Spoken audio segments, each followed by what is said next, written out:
अस्सलामुअलैकुम नाजरीन, आप देख रहे हैं ड्रामा सीरियल इश्क तुमसे हुआ, जिसकी आने वाली एपिसोड बहुत होने वाली इंटरेस्टिंग। आप देखेंगे कि बिल आखिर गुल अमर को समझा ही लेती है डॉक्टर के पास ले जाने के लिए। दूसरे वो जब डॉक्टर के पास लेकर जाती है तो वो भी वही रिपोर्ट में आता है जो पहली डॉक्टर के रिपोर्ट में आया हुआ होता है। वहाँ पर अमर गुल को कहता है कि मैंने तुम्हें मना किया था ना, मेरा तमाशा मत बनाओ, लेकिन तुम बाज नहीं आई। तो इस पर गुल कहती है कि आप क्यों बेउम्मीद हो रहे हैं, अल्लाह पर यकीन रखें, सब कुछ बेहतर हो जाएगा। इस पर अमर कहता है कि मैं जानता हूँ कि मैं बाप नहीं बन सकता, ये इतनी बड़ी कमी है, तुम जानती नहीं हो कि जब ये चीज़ मुझे पता चली तो मेरे दिल पर क्या बीता। इस पर गुल कहती है मैं जानती हूँ, लेकिन इसलिए तो मैं कह रही हूँ ना, इससे भी अच्छे डॉक्टर हैं, हम इलाज करवा लेंगे। इस पर अमर उसे कहता है कि अगर तुम्हें बच्चे ही चाहिए तो मैं तुम्हें एक मशवरा देता हूँ कि तुम मुझे छोड़ दो और अलग हो जाओ। ये कहकर वो वहाँ से घर बाहर निकल आता है। जब दोनों घर वापस आते हैं तो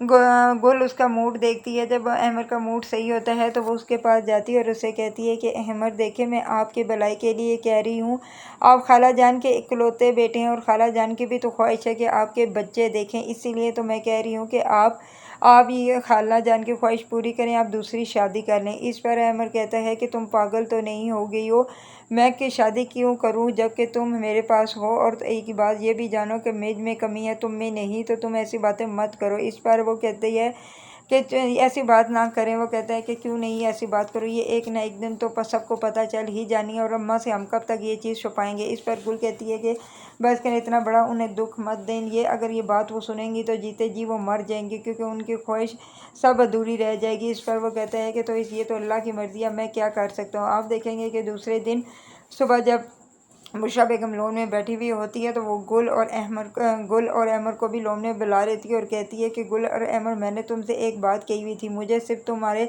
पोते पोतियाँ यानी कि मुझे पोते पोतियाँ चाहिए, और इसके अलावा मैं कुछ नहीं तुम दोनों से चाहती। मुझे जो भी हो, मुझे मेरे घर का वारिस चाहिए, मुझे मेरा पोता चाहिए। इस पर अमर कहता है कि अम्मा कैसी बातें कर रही हैं, ये सब अल्लाह की देन होती है, और दूसरी बात कोई ये खिलौना तो नहीं है कि मैं बाज़ार से लाकर आपको दे दूँ। तो इस पर वो कहती है मैंने कब कहा अमर ये खिलौना है, मैंने कहा है कि मुझे तुम दोनों में से बच्चा चाहिए, इसमें एक क्या बुरी बात है। मैंने 6 महीने पहले तुम्हें ये चीज़ कही थी और अभी तक तुमने कोई मुझे जवाब नहीं दिया। तो बिल आखिर आगे से फ़ौरन अमर बोल पड़ता है, उसे गुस्सा आ जाता है। वो फ़ौरन कहता है कि मैं कहाँ से बच्चा लेकर आऊँ जबकि मैं बाप नहीं बन सकता। आप देखेंगे कि बुशरा बेगम के ऊपर जैसे कि बिजली गिर पड़ती है, वो अपने बेटे की शक्ल की तरफ देखती है और उधर ही खामोश हो जाती है, और वो वहाँ से इधर अमर अपना मुंह इधर मोड़ लेता है। और गुल देखती है जब अपनी खाला की हालत, तो वो अमर को इशारा करती है कि अपनी अम्मा को देखे, वो कि उन्हें कुछ हो न जाए।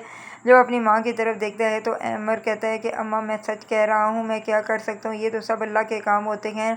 वो सब कुछ अम्मा को बता देता है कि उस पर बुशरा बेगम खामोश हो जाती है, आगे से कुछ भी नहीं बोलती कि अब मैं क्या कहूँ क्या ना कहूँ। ये कहकर वो खामोशी से अंदर चली जाती है। जब वो अंदर जाती है तो ये सब कुछ सोच सोच कर वो पागल हो रही होती है। ये कैसे हो सकता है कि मेरा बेटा हट्टा कट्टा होकर वो बाप ना बन सके, ये इसमें इतनी बड़ी कमी कैसे हो सकती है, ये सोच रही होती है। तो ऊपर से आप देखेंगे कि नौशी आ जाती है। नौशी आती है तो कहती है कि अम्मा क्या हुआ, आप क्यों इतनी परेशान बैठी हुई हैं। तो वो पहले तो वो खामोश हो जाती है, कुछ नहीं बताना चाहती, लेकिन फिर आखिर नौशी के इसरार पर वो उसे बता ही देती है कि नौशी मुझे अमर ये कह रहा था कि वो कभी बाप नहीं बन सकता और मैं उसके बच्चों के बारे में सोचना छोड़ दूँ। तो इस बार थोड़ी देर नौशी तो खामोश होती है, फिर फ़ौरन बताती है कि अम्मा मैं आपसे एक बात करना चाहती हूँ। ये सब कुछ अमर झूठ बोल रहा है गुल को बचाने के लिए, क्योंकि आपने कहा था ना कि आप गुल को निकाल देंगे और उसकी अमर की दूसरी शादी करवा देंगे। शायद यही वजह है कि वो गुल को बचाने के लिए इतना बड़ा झूठ बोल रहा है। ये कैसे हो सकता है, वो इतना हट्टा कट्टा इंसान है और वो कैसे बाप नहीं बन सकता। इस पर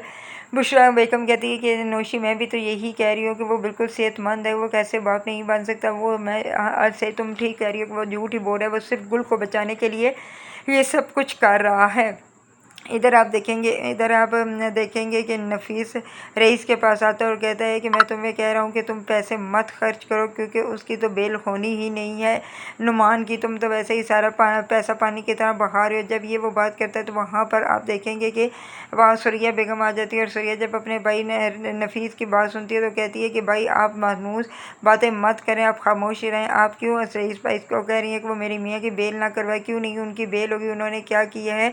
और अपनी अपनी ऐसी मनहूस ज़ुबान में से मेरे मियाँ के बारे में ऐसे लफ्ज़ मत कहें क्योंकि उनकी बेल नहीं होगी। क्यों नहीं होगी? उन्होंने इतना बड़ा कोई जुर्म नहीं किया। उन्होंने अपना घर ही तो बेचने की कोशिश की, किसी को कत्ल तो नहीं किया। दूसरी बात, आप ये सब कुछ गुल के बारे में भी तो कह रहे थे और गुल के साथ आपने क्या किया? अपने गिरबान में तो जाके इस पर नफीस कहता है कि बस करो सरिया, अपनी ज़ुबान काबू में रखो। और इधर मैंने जो भी गुल के साथ किया वो सब कुछ तुम्हारे कहने पर ही किया था, क्योंकि तुम ही तो गुल से नफ़रत करती थी और इसलिए आप आज तुम्हें गुल याद आ रही है। गुल का ये भी तो गुल का ही भाई है ना। तो इस पर सुरैया बेगम कहती कि जो भी है, लेकिन है तो मेरा मियाँ, इसलिए मैं कह रही हूँ कि मेरे मियाँ के बारे में ऐसा कहने की कोई ज़रूरत नहीं। और आप रईस भाई को नहीं मना कर सकते कि वो क्यों ना जाकर मेरे मियाँ को छुड़वा कर लेके आए।